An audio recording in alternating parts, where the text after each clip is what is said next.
being here.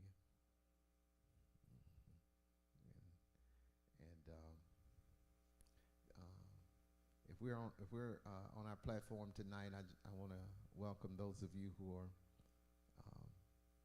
with us through Facebook, or perhaps will see it on YouTube.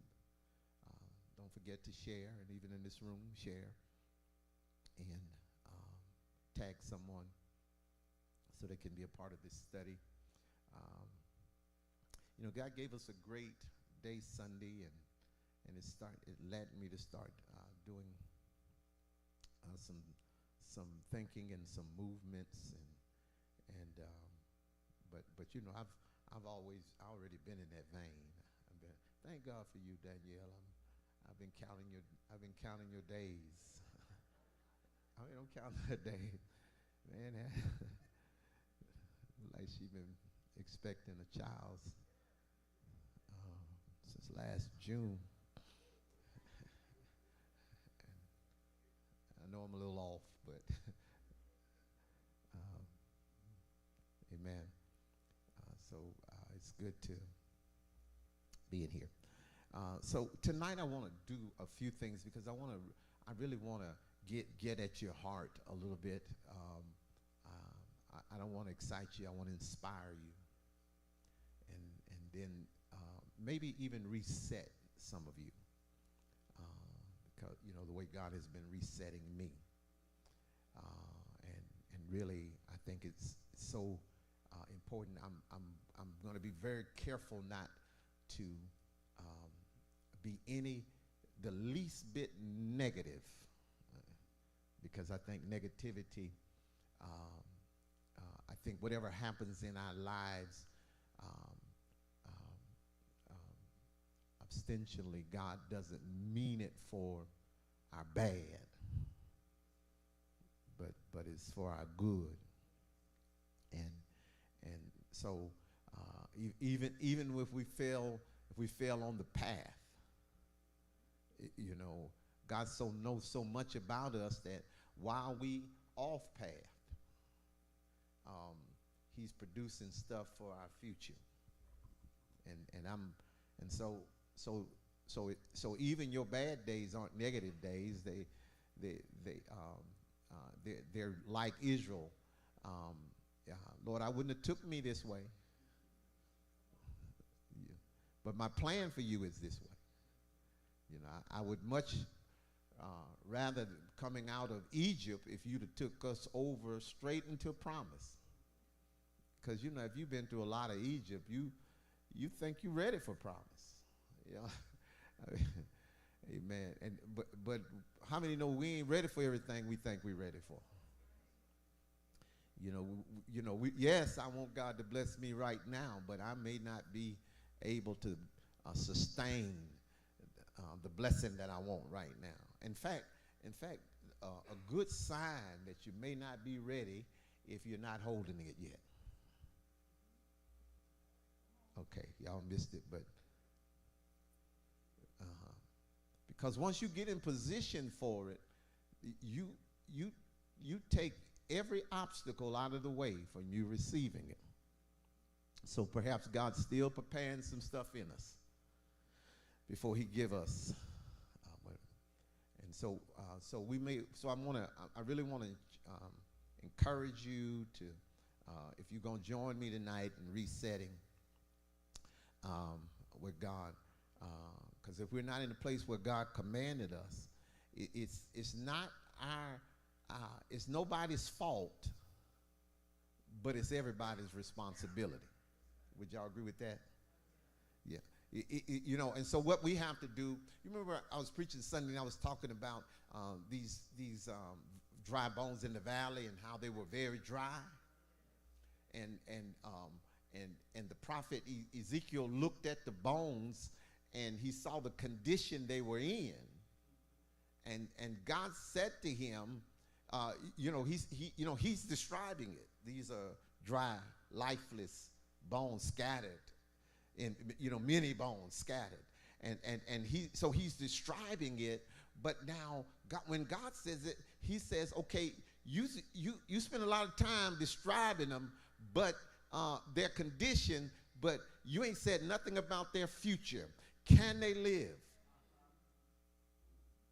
And that's the question, isn't it? We can spend a lot of time tonight talking about where we are, but can we live? That's really the only one of the things that matters. It matters where can we change? Can what you don't like about me be changed? And if it could be changed, then we're on the right track. Talk to me. So having an honest conversation about where I believe and where I hope many of you believe God wants us to be, I think is the best thing that can happen because we can spend a lot of time in our own private thoughts thinking, being disappointed at where we are, but not having a strategy or plan to get where we're supposed to be. But how many want to get where we're supposed to be? Man, you know, we can waste seasons and years and sometimes lifetimes talking about where we're not, and be hopeless right there, and do none of the work necessary to get where He says we ought to be. I have to be honest with you and tell the truth on the devil. Sometimes he'll put it in our heart, and we won't want to go where everybody else is going, and because, you know, somehow sometimes the enemy will make us think that he would have us so separated from purpose that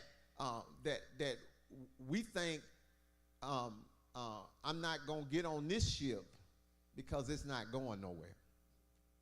Now you think that's deep, but that's really outside of purpose. Because the reason you on this ship is because He has a specific path for you to go. On this ship. You waiting on the next boat, but you got to do it on this ship. That sounds good, doesn't it? So in this season, and the Bible does tell us in Ecclesiastes, He said, to everything there's a season. God, I thank you. To everything, every calling, every assignment, everything that God has for us, the thing that He has, it's going to happen in a particular time, in an identified time. And then He says there's a time for every purpose.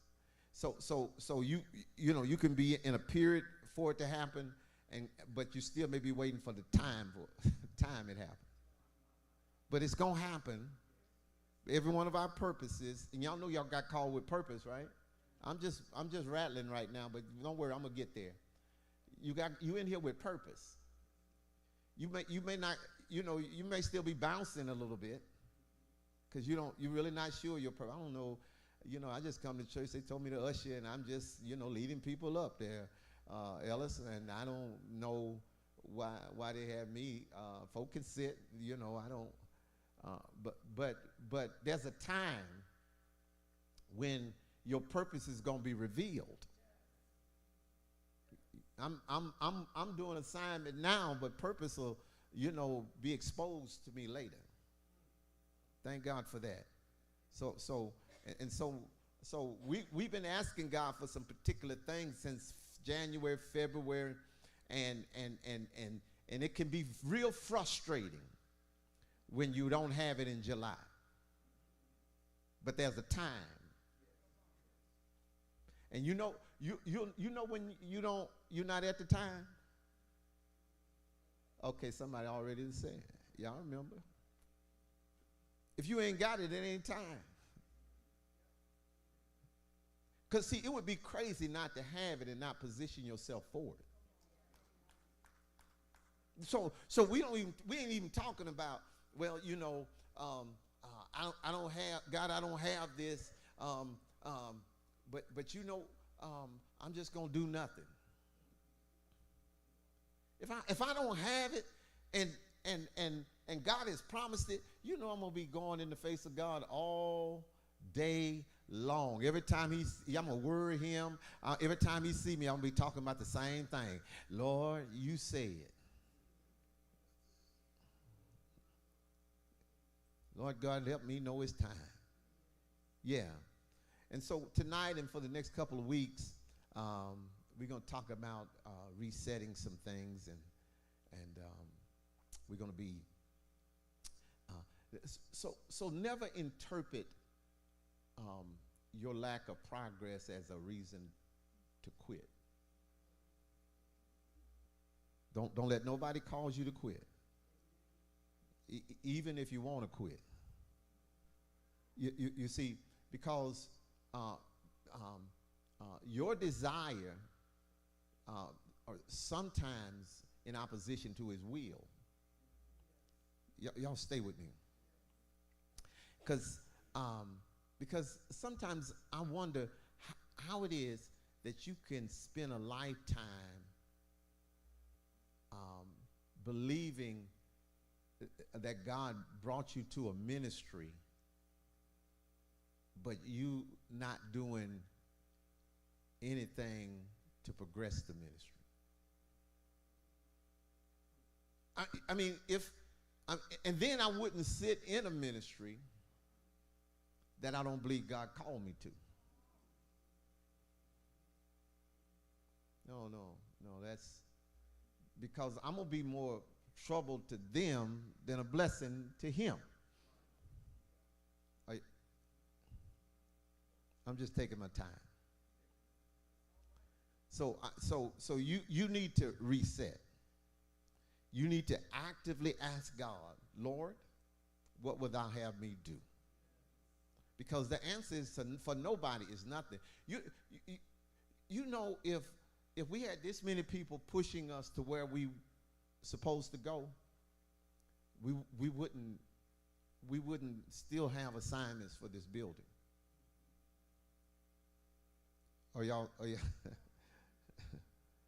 I'll tell you, I believe I know what God called me to do, but sometimes distractions in my life prevents me from doing them. Now, you notice what I didn't say? I didn't say people. I said distractions. Because, people aren't my distractions. And, now it may be the thing that I focus on, but they're not the distraction.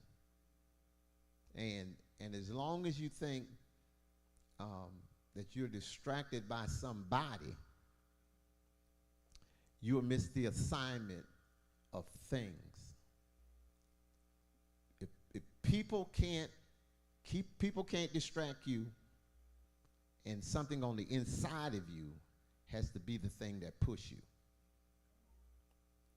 So here we are, believing that God has more for us.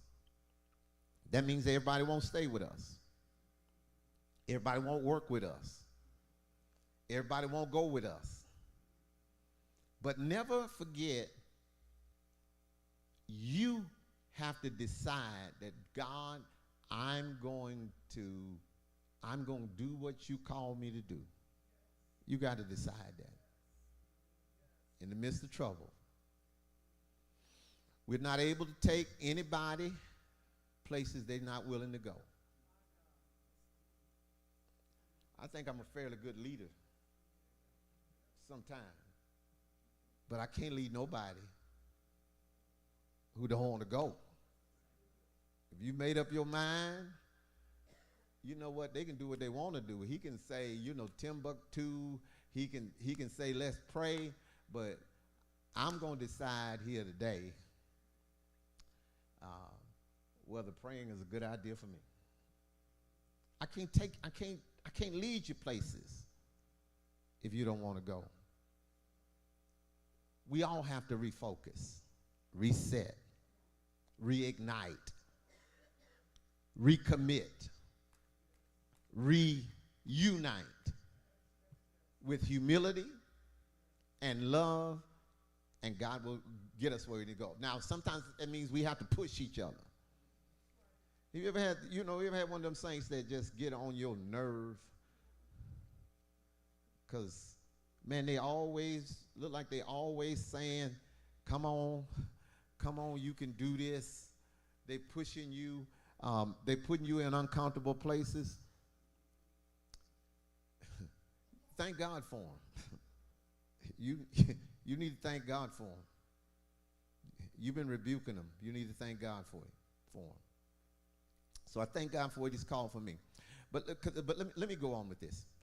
We got to make some tough decisions. I've been making tough decisions here, and I want you to realize that I believe that God said to me the first of the year, 1,000. That's the word, 1,000. And I assumed He was talking about people. It's been trouble, but I don't mean He meant 1,000 troubles, but I had that list today, and we had a little over 700 people connected. No, signed. Let me use that word, because everybody signed up with us ain't connected. All right. No, I won't. But that means that there's some things that God has required of us that He has yet to get from us. Now, I started out talking about the things that we want from Him, didn't I? And we don't have it because of the time. Well, now I believe that there's some things that God's requiring of us. And we got to be bold enough and be honest enough to say, God, I've not done for you what was required of you. I mean, I think that ought to be, that's an honest conversation, isn't it? I've just not done it. Well, let me say this. How many people in this room? I can't see you online. Maybe I'll pop it on. Try and find this page online so that you can talk back to me some kind of way also. How many people in this room have times when you look in the ministry and you're disappointed? I'm not talking about, I ain't talking about you look at your preacher and you're disappointed because he be preaching. I mean, you wrong. I'm talking about you see ministry and where you project or where you think that we could be, but you're disappointed. Let's see those hands again. Okay, thank you. All right, she got 2 hands up, and she should have stood up. Okay, all right. Just put me if you're online, and I know I'm talking to you. And by the way, thank you for those of you who are online, because you make me you make me know I'm working too. Yeah. All right. Okay. Have you ever felt like perhaps God is finished with us?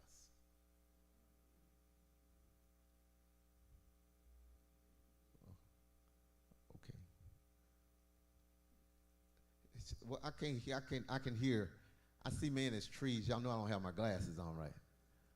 So you got it. Okay. All right. Okay.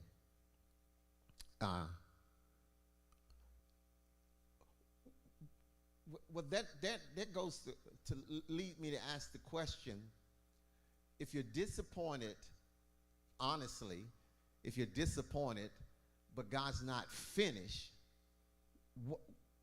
what is it that we're missing?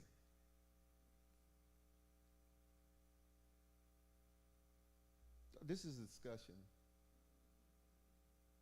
This is. Oh, whoa. Okay. Let me, cause let me call you, cause I don't want nobody to get so excited they start cussing. I mean, y'all been online when you start giving people the mic and this. Go ahead, sis.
I get it.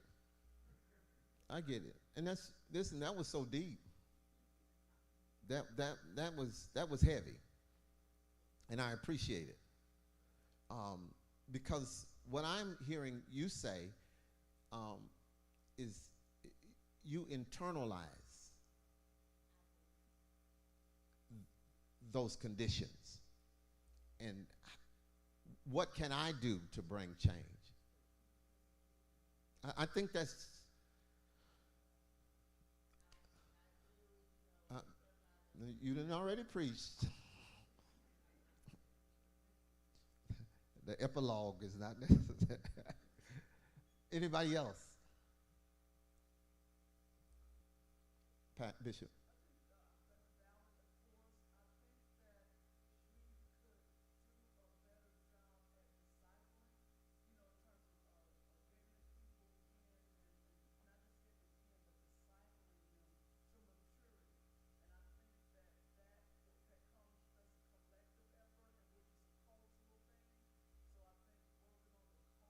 I wish we had the mic because ain't nobody hear you online.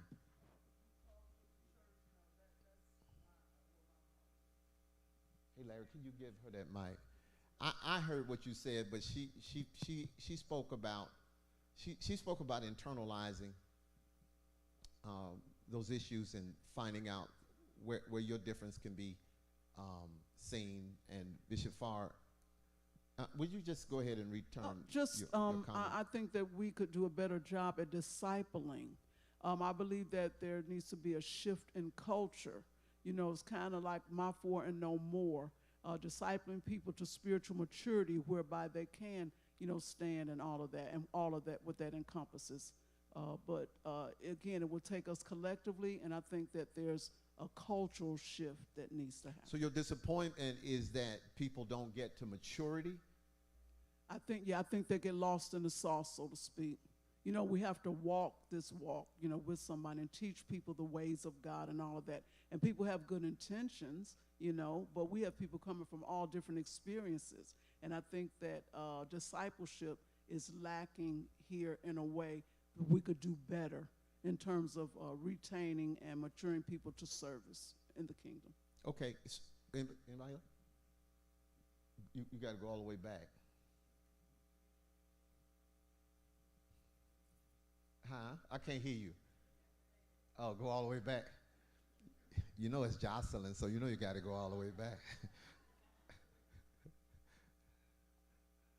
I think that after you are done discipling, there needs to be a shift in the mindset. We can't continue asking after they arrive to bring fresh and new ideas, but then you're stuck on the old way.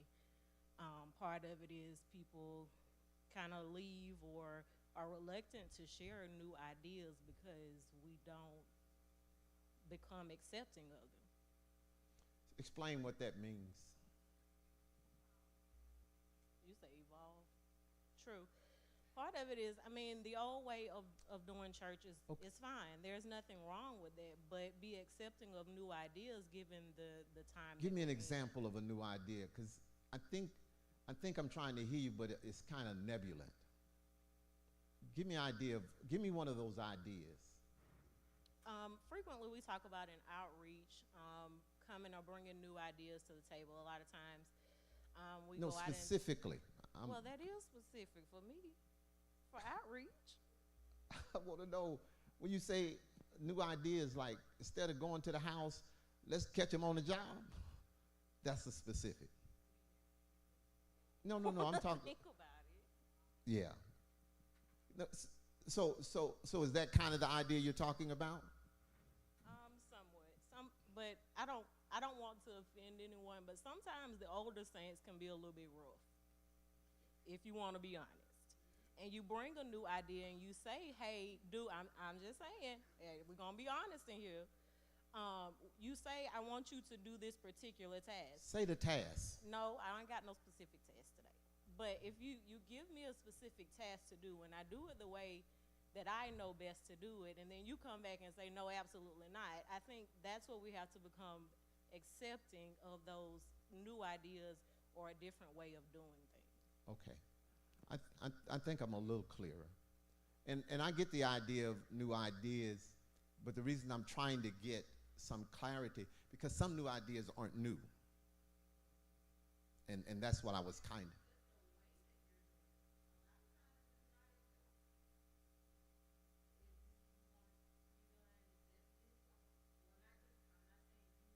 I know.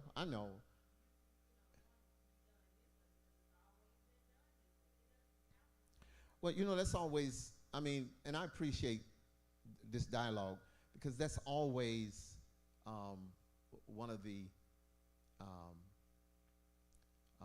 pitfalls, particularly if we're talking about, the model of doing New Testament church. Some of it impacts structure, not just ideas, but some of it requires throwing away the baby with the bathwater. Some of it, you're right, it's absolutely essential that if it's not working, then why wouldn't be open to new ideas? And then I go back that some of it, and which many things are just rehashed ideas that were done differently somewhere else, without considering the human resources that are here, or the resources that are here. She spoke of how do we disciple. Well, one of the things is the intellectual capital necessary. Somebody has to come up with a discipleship plan. That's a workable discipleship plan, and then somebody has to have, okay, how do we take the human resources and do the job and still not leave the other jobs undone? So if you have, and I'm not, believe me, I'm not. I think you hit on it. But if you have 20% of the people doing 80% of the work, that makes, they may not be resistant. They may be afraid, because what about the other 80%? And I know you say, well, they may get involved if it's a new and fresh ideas, but you're a teacher. One of the things in public education now is best practice. But that same is true when it comes to the church, the New Testament church. We look for best practice because whether people know it or not, much of the structure, much of the organizational structure wasn't just thrown out. It was an observation of what are the best practices across the country, or sometimes outside of the country. But it was a good point, and I don't know how to answer it, because sometimes that's so micro specific that, you know, it could be, you know, you could be in a singles group, it can be church-wide, it can, you know what I'm saying? So it's kind of difficult, and I didn't really mean to stay on this long, but now y'all going to stay until I'm closer to my end. Yes. Praise the Lord, Bishop Rogers. I agree both with Bishop Farr and Sister Jocelyn's. Two things can be true at the same time. My question to you is, when you speak about 20% doing 80% of the work, how can we get that number or change that number? Because you have the seasoned, then you have the younger, and then you have in between. Sure, it's intergenerational. I do believe, and I'm speaking actually about hope. This place is really blessed because we have all generations. Mm-hmm. Not many churches, and you traveled a lot, have actively this many generations in one church. So that's a blessing. So you are, that's a great indicator that you are a God-led man. I am. I mean, you know, if anybody's questioning anything, I would like to say that is a great indicator of a healthy church. Yeah. However, how do we bridge the gap and to increase that number of 20 to 80 or 80-20? Okay, I can answer some of that. I can't get it up to 80%, but I can get it up to 22 or 25 or something like that. So, sometimes, you know, and you know, part of this is leaders being open, and you know, those people who are a part of our core leadership has to have the ability not just to accept people who have ideas. You know, they may not be smart. You know, y'all may not be smart as me.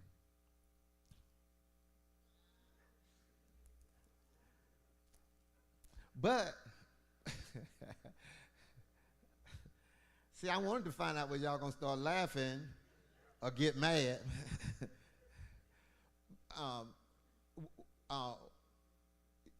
They may not, because if you've been working in an area for a long time, and you've looked at, you know, clearly you've read it and studied it and looked at it throughout the years, but that don't mean that you're able to lead, you know, people who just want to know, and or at least you can give them a reasonable answer as to why it is that may not be the best fit for us now.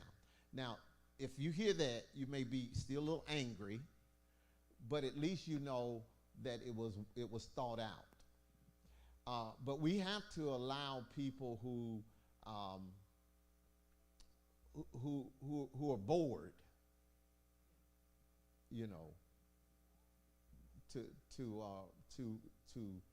to be invited into a planning meeting, and not be, you know, and then how I move on from that 80% that may not be engaged, and I'm sorry, Kobe, because just because they are not involved don't mean they are not engaged, but I'm going to use that word. I'm just going to use that 80%. But if you start allowing them to be seen and heard and welcomed, then that, to me, and I don't know how come y'all don't let people be welcomed if it's the case, because y'all ain't getting that from me, right? I mean, you know, if you follow, if I'm leading, you should have that same personality, right? And so for people who say I ain't let them engage, they wrong. Because most people know that Okay, I can't. I had something I wanted to say, but we're on Facebook and I can't say it. Pastor Perry. Yeah, I And believe. we're gonna have to. It's 7:05 now. Unless y'all just want to make this a discussion tonight. I believe no organization is any more effective than the lines of communication. Well, yeah, it's communication. All speak in the same language. Whether it's IBM or whether it's a church, and it's the lines of communication. Or understanding the language that's been spoken. Right, and I've heard you say it. We all have to. The older adults and the younger adults have to be able to communicate to each other through some line of communication. And when the lines of communication are broken, whether it's from the top to the bottom or peer to peer, as Martin Luther King Jr. said, a riot is the voice of the unheard. Yeah. When people don't feel like they're being heard. I like that quote. Okay. Mm-hmm. That's it. In fact, I love that quote. Hey, y'all look at my T-shirt. Somebody say, what it say?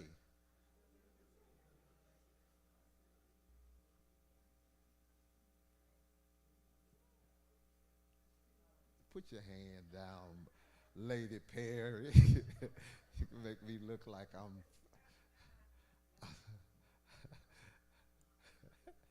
Somebody else had that mic. Okay.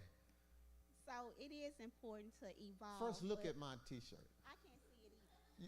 You can see it? I cannot. Oh my God. Go ahead, Ben. So it is important to evolve or we'll die, right? But some things like you don't have to invent the wheel. Some things has to be taught and passed down, right? So we have to be welcome to, when I say we, I mean the older generation of hope needs to be welcoming us. No, them, that ain't me. It's all of us. Oh, you said the older generation. Well, yeah, the season, let's say it that way. Season needs to be more welcome to the next generation coming in and teaching them how to carry the torch on. Absolutely.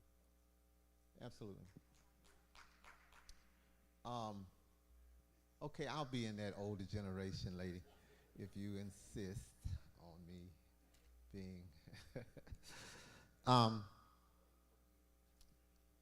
want you to turn to Nehemiah 2. So you see, we got some work to do, right? And and one of the greatest attributors of failure is a people that's unheard, right? And and one of the reasons I'm going to come to you, and one of the reasons I did not want to, I kept pushing and pressing on you, is because that's the conversation. You got to know people to push them, but that's the conversation that every leader ought to be having when people have questions, right? I mean, ask, let them restate, get clarity, right? Don't just move on from it, because even though it's working good, what's the book? Good from Good to Great. What's his name? Well, anyway, get the book Good to Great. You'll love it. It's a great read. But if we're gonna go from good to great, if we're going, we can talk all we want about, okay, invite your family and your friends, invite your loved ones, but if you frustrated sitting in here yourself, you ain't gonna invite nobody in here. And I don't care how well we do, how much we say, how big we smile, how hard we preach. By this will all men know that you are my disciples. We have love one to another. One to another. Let's get there. I want you to look in Nehemiah 2. I was just going to say, the dialogue is great because what Pastor Farr said and what Sister Jocelyn said and what Sister Jacoby said, they all kind of interlink because we do have to find a way to balance the foundation of what we and who we are with the pure gospel and still leave way to usher in the future. However, I believe a lot of times we, as more seasoned saints, we dig our heels in. We want to hold on to the foundation, but we're truly holding on to tradition. We're not holding on to biblical soundness, but we're holding on to the way we've done things and the way we've always done things, as opposed to holding on to the word and then allowing the future to be ushered in by listening. Give me an example of that. So we have to disciple people, disciple them with the true word, teaching them what it is truly to be saved, to be born again, to live according to Christ. This is I'm trying to break it down. So therefore, once they have that foundation, it doesn't get convoluted. So when we have new ideas, I don't know what convoluted means for real. It doesn't get confused with performance. It remains pure. They know who they are biblically because they have the foundation, so that when they bring their ideas, they're not trying to throw out what is the foundation, but they're truly trying to make what is the foundation better.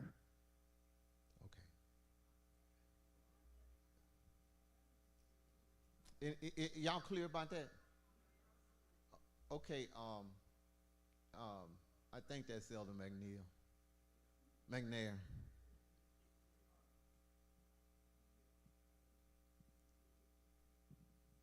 Oh, I was wondering. I said, okay. Yeah, I like what she. Y'all in Nehemiah too? Yeah, I like what she said. What you like? Well, what I was thinking, and it's kind of it. I was thinking of saying, but not as deep as you, because that was really, really good. Who you talking about? That was in depth. So in alignment to what she was saying. Who is the she? Which she? You talking about Tamika? Okay. Because I don't know. Minister Jackson. Okay. But what she's talking about, I was thinking more so on mission and vision, and that's what she's talking about. Mission is really the roadmap that we currently have for the church and how we do things, but vision is really the future. So when you take what Minister Tamika said and we include all that in that roadmap, that plan, when new people come in, they can then begin to understand the future that we communicate, or that you would communicate to them. Meaning we would communicate to them. And that's all I was going to say. So, yes, that was great. I love the content that she just delivered. Help me understand, and this is what I want y'all to help me understand, when you say dig your heels in.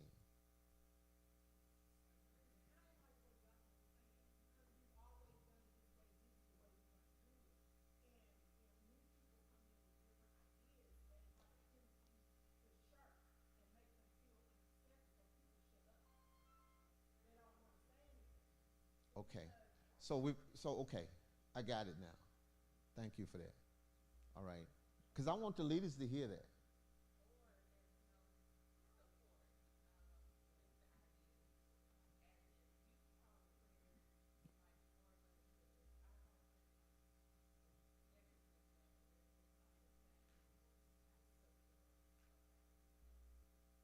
There's a lot of reasons for that, but I get that.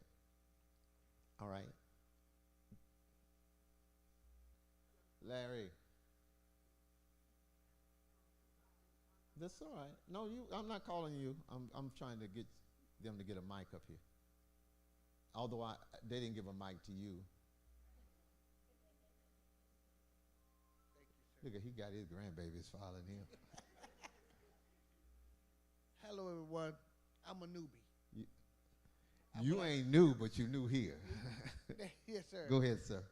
When I came into and the welcome, church, by the way. Thank you, sir.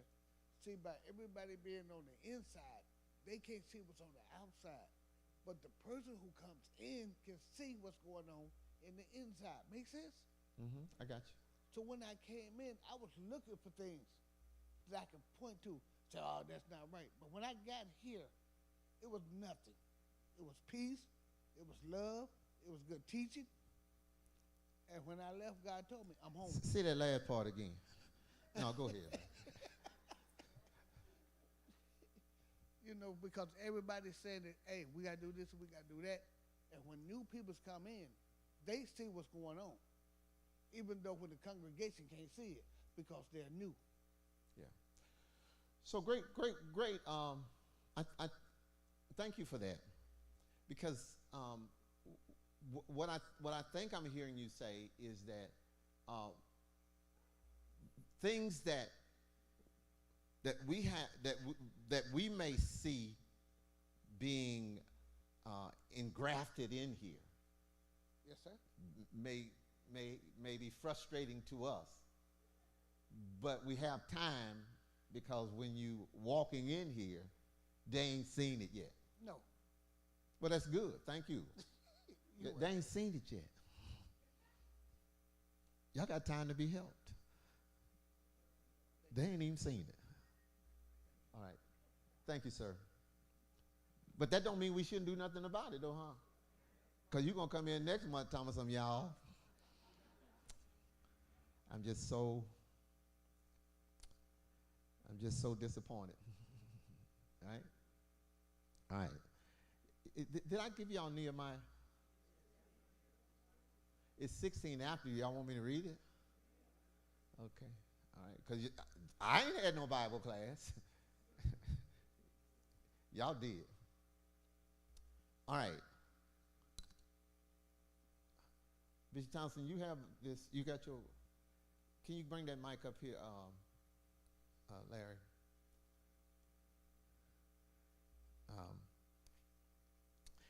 It's interesting. It's interesting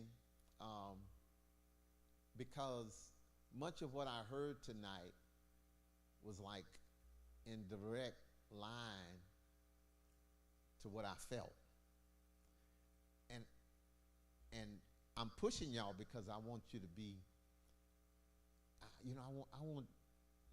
I was hoping that somebody come and say, "Well, I got a situation," but nobody would do it. Y'all like, yeah, they didn't want to offend them, but they offended. They ain't speaking up, they speaking out. Speaking up would be like, I was talking to Mother Berger yesterday. They would. And Bishop, Bishop and I love you, so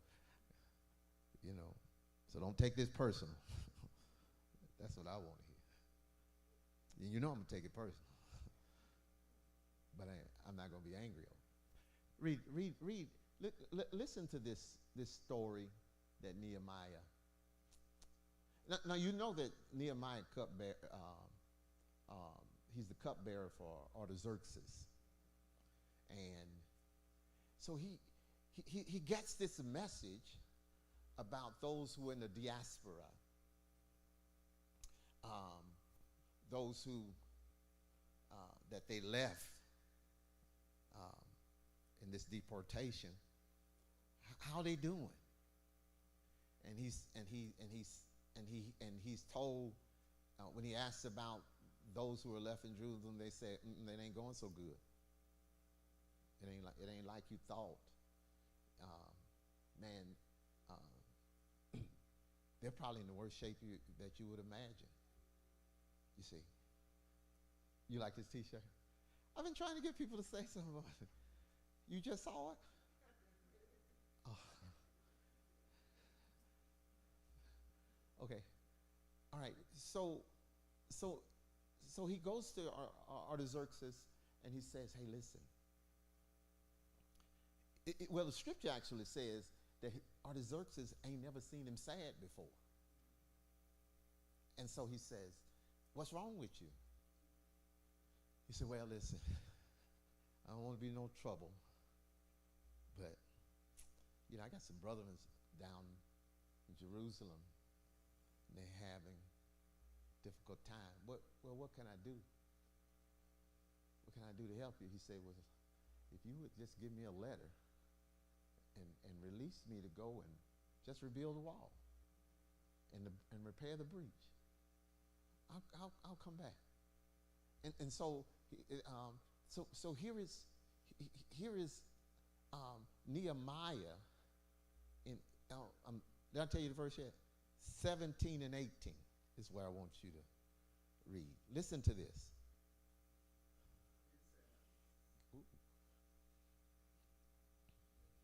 Nehemiah 2 and 17 says, Then said I unto them, Ye see the distress that we are in. Now you see this is what I want to say. You see the distress we're in. Now, I don't want to pull punches and play games like there ain't nothing for us to do. You see the distress we're in. It don't mean that God is not with us and he's not going to bless us, but there ought to be something done by us. Read. How Jerusalem lieth waste, and the gates thereof are burned with fire. Don't look at all this old tore down stuff and act like ain't nothing wrong. Come, and let us build up the wall of Jerusalem. Come on now. That we may be no more reproach. Then 18 says. Because they're laughing at you. Come on, let's restore it so there'll be no more reproach. And 18 we says. We won't be despised. Go ahead, I'm sorry. Then I told Y'all know them. I could talk over a reading like better than anybody you know. I'll be looking for one word. Go ahead. Then I told them of the hand of my God, which was I remind them how the hand of God was on me. As also the king's words that he had spoken unto me. And they said, Let us rise up and build. He went to inform the people. The trouble, now y'all see what's going on. Because see, you got to want to do this. You know if change is going to happen, you got to want it. Because y'all know, were y'all there when they announced my 68th birthday? Was everybody here? Their son? She said, what happened? I'm just, Bishop, I'm just trying to let them know I'm getting old. Let's not act like that I'm going to start a ministry. Right? Let's not, we've been here too long to pretend there's something working that ain't working. Right? I don't expect people who can't fix it to fix it. But I think that everybody who care about it ought to say, let's go up at once. No, I think you can decide that, you know what, let's abandon it, let's walk away from it, or you can say, let's go up and let's fix it. Now that means there's going to be some things you don't like, there's some things that you can't do, there's some things that won't change, but let's rebuild the wall. Because we see, before we rebuild the community, we got to rebuild the wall. Right? The people said, did you read it? Did you read it? Let's rebuild the wall. So they began a good work. It's 24 after. Can I go just a little bit longer? Right? Because we're in a different place. We're in a different place. You know, we can spend another hour and a half talking about all the reasonings and all the things that need to be added, and then not get to the thing that really need to be added. The people got to work. If you don't work, it really don't matter what we fix,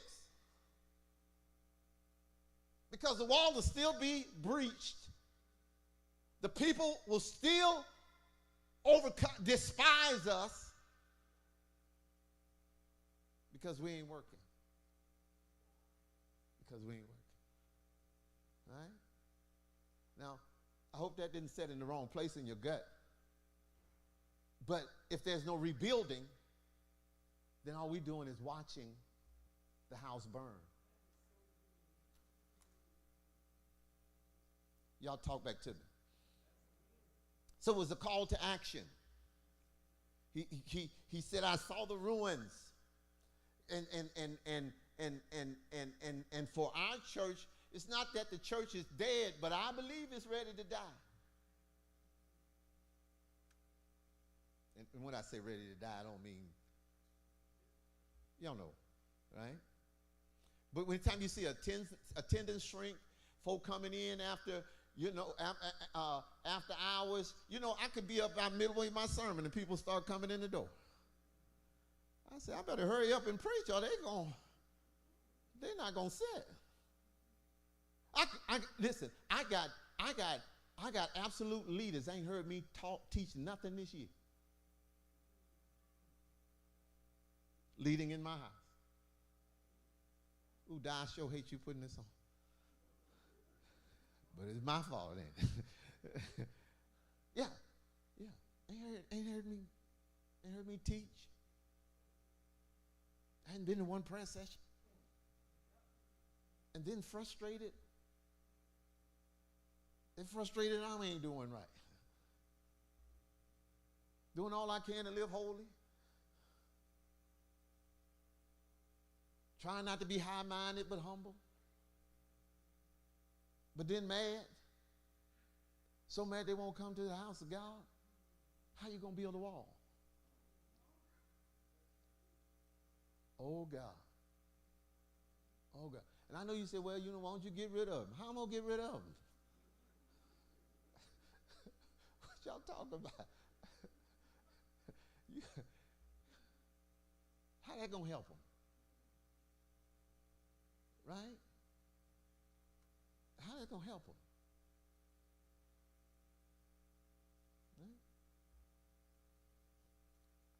Right? Maybe it'll help them if they wouldn't be leaders.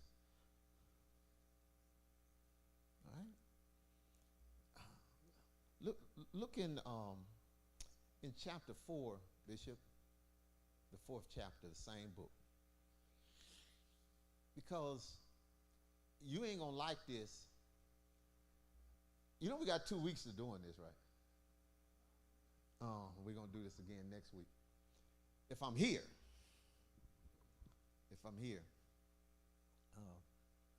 I'm supposed to go to the convention.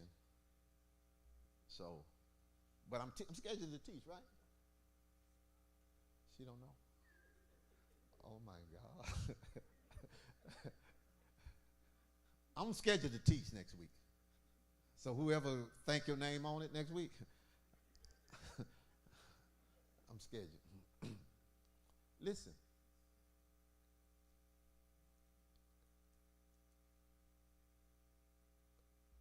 Those of us who determine that we're going to rebuild this wall, I don't want you to think it's going to be an easy rebuild. Because everybody ain't going to want to help.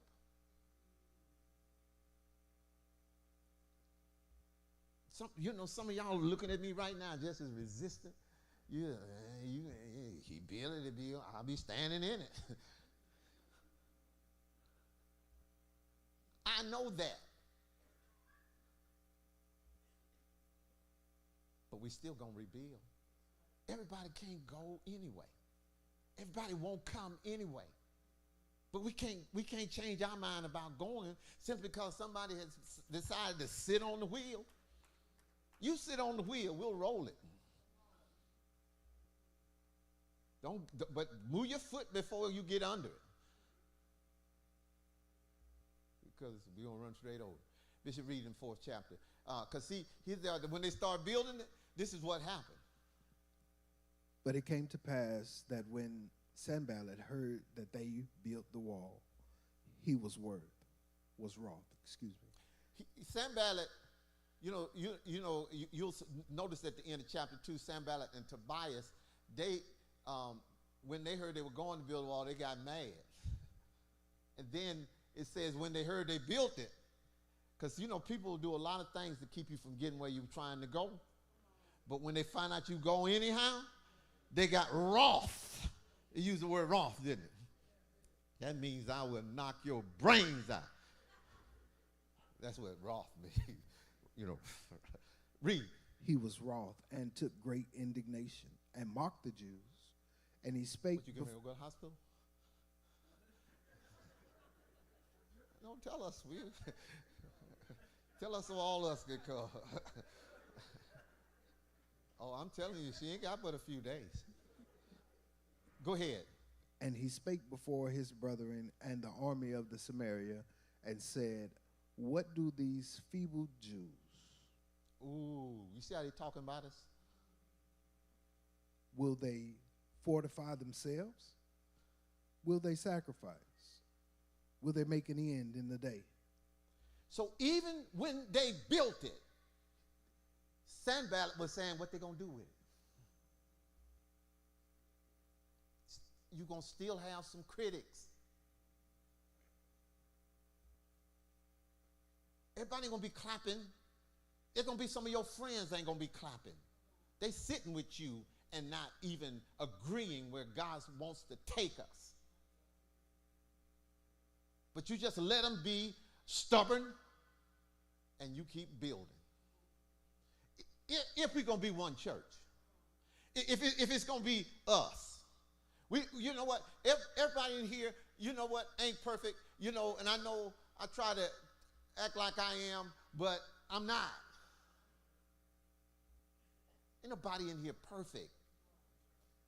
You know what? God saved me with the attitude that was in me. People, since I've been saved, they've been trying to change me.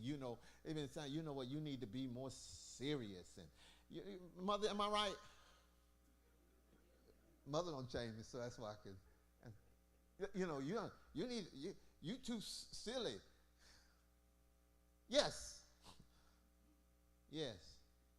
But you can be silly and serious. God for real, right? So I'm not concerned about these diverse ages. I talk to the children just like I talk to the adults. That don't bother. You know what? If your child 8 years old coming up in and looking me in the face talking about this and that, I'm folding back in.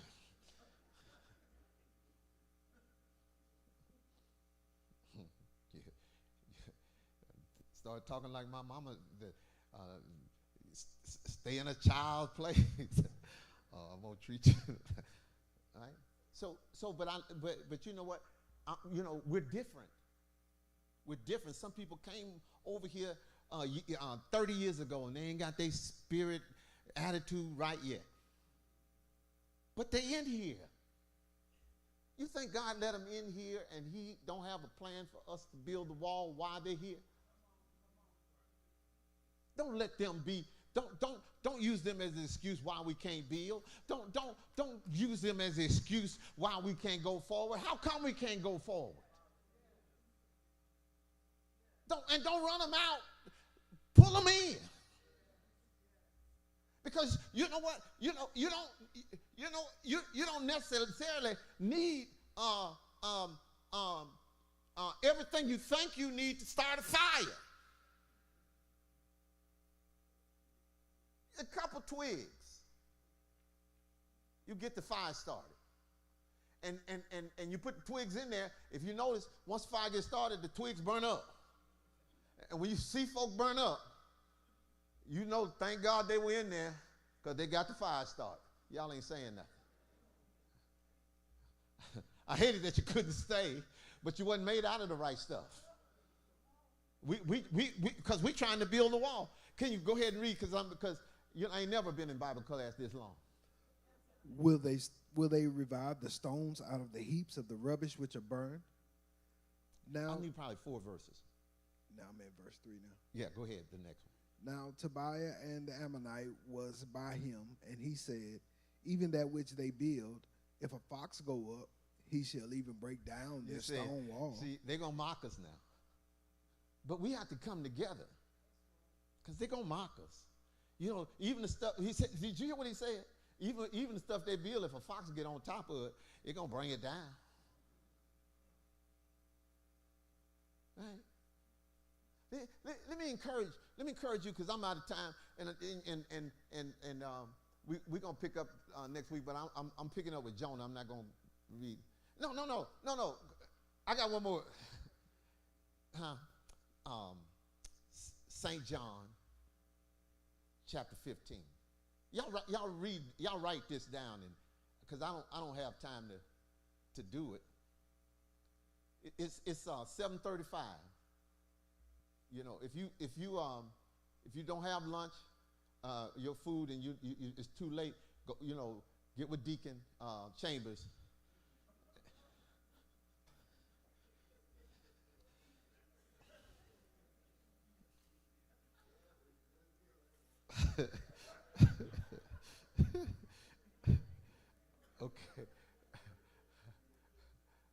Okay. Yeah, just get with the deacons. They ain't at church, so I mean, I might have to call them.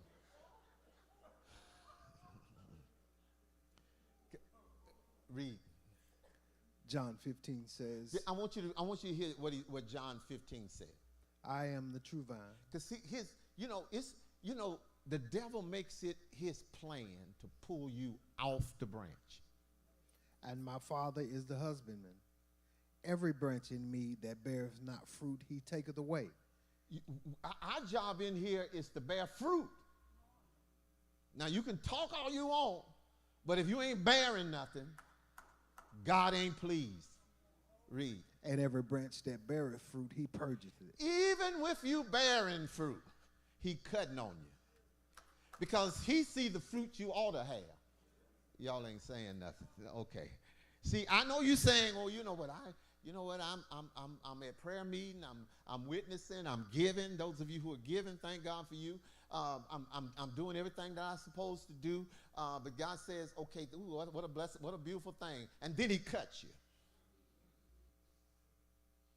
You've been a blessing to him, so he cuts you. Because he realized that if he cuts you, you'll produce more after being cut. That you may bring forth more fruit. More fruit. Read. Now ye are... Maybe 4 verses. Now ye are clean through the word which I have spoken unto you.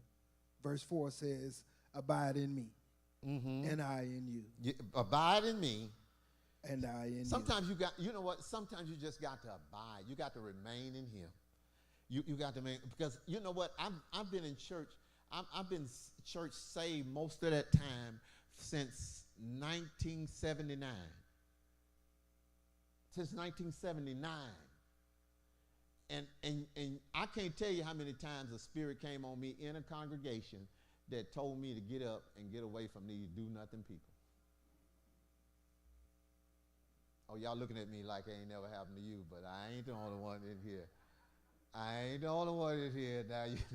Now I know your devil ain't that much different from my devil. Now yeah, if they ain't brothers and sisters, they cousins, right? So sometimes you just got to abide in him. I don't let anybody take my encouragement from me. I've made up my mind that I'm going to serve him. So I'm not going, sometimes people are hard to love and hard to, So it's his calling to the church back to the vine. You got to get back to the vine. Can we read the rest of it? Yes, sir. I'm sorry. As the branch cannot bear fruit of itself. Now I'm glad you stopped me. Except it abide in the vine. I'm glad you stopped me. No more can ye. Just like a branch. You go, we just lost 2 branches off of one of them trees down there. It's laying on the ground. You know what? The leaves is turning brown already. Because you ain't going to have no life in the branch unless it remains in the vine. He said the same way with you. Once you let the enemy pull you out of the vine, we be looking at you wondering how you dried up. And you're going to dry up. Praise the Lord. How you doing? How you doing? Hey, you know, it's so good to see you. Well, you know, thank God I'm here. Why? Somebody didn't pull you out. Pull you out. Used to have a praise every time I saw you. Now, they can sing the fastest song in America. It won't move you because you dried up. Huh? Okay, that's enough. That's enough because I'm going to go eat ham.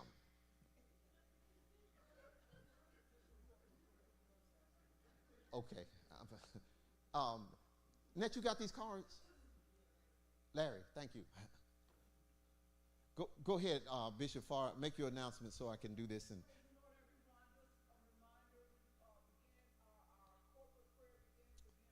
thank God. Thursday, Friday, Saturday, Sunday. Yes. Monday night at midnight to Tuesday at 4.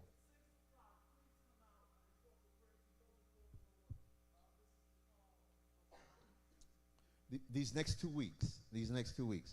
Hey, listen, let me tell you very quickly, while it's 41 minutes or 19 minutes until, don't just call them and tell them, you know, you're going to be about 20 minutes late tomorrow. That's all you do. I mean, I do it all the time on my job.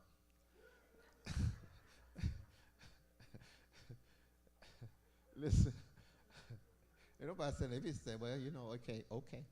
Listen, on the fourth Sunday of this month, we're gonna have a visitors luncheon.